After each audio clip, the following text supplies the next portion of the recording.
Hi friends, நல்லா டேஸ்டான மீன் குழம்பு பார்க்கலாமா? ஜிலேபி மீன் வாங்க பார்க்கலாம். வாங்க, அதுக்காக நம்ம வெங்காயம், தக்காளி, பச்சை மிளகாய் இதெல்லாம் நறுக்கி வச்சுப்போம். நான் வேறு எந்த காய்கறி எல்லாம் சேர்க்க மாட்டேன். மாங்காய் கூட இருந்தது, நான் சேர்க்கலை. அதனால் கொஞ்சம் தக்காளி, கொஞ்சம் வெங்காயம் மட்டும் எடுத்து பேஸ்ட்டு மாதிரி நான் அரைச்சி வச்சுப்பேன். ஏன்னா குழம்பு கொஞ்சம் கெட்டியாக வரும் அப்படிங்கிறதுனால கடாயில் எண்ணெயை ஊற்றி கடுகு மட்டும் தான் போடுவேன், வெந்தயம் கூட போட மாட்டேன்.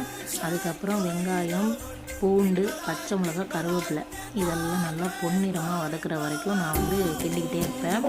அதுக்கப்புறம் தக்காளியும் போட்டு அதையும் நல்லா வதங்கினதுக்கப்புறம் எல்லாம் நல்லா வதங்கினதுக்கப்புறம் நம்ம அரைச்சி வச்சுருந்த பேஸ்ட்டையும் ஊற்றி அதையும் நல்லா சுண்டி வர அளவுக்கு அது வதக்கிட்டு இஞ்சி பூண்டு பேஸ்ட்டு, மஞ்சத்தூள், காஷ்மீரி மிளகாத்தூள் அது போட்டனால எவ்வளோ ரெட்டிஷாக இருக்குது பார்த்தீங்களா? கொஞ்சம் மிளகாத்தூள் அதையும் போட்டு நல்லா வதக்கி எடுத்துப்பேன்.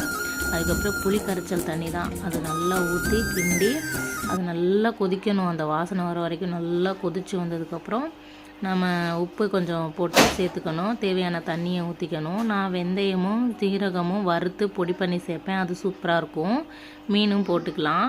நல்லா கலக்கி விட்டுட்டு நம்ம மூடி வச்சிட்டோம்னா நல்ல சூப்பரான டேஸ்டான மீன் குழம்பு தயார். உங்கள் பொண்ணான கையால் எங்கள் சேனலை கொஞ்சம் சப்ஸ்கிரைப் பண்ணிங்கன்னா ரொம்ப நல்லாயிருக்கும்.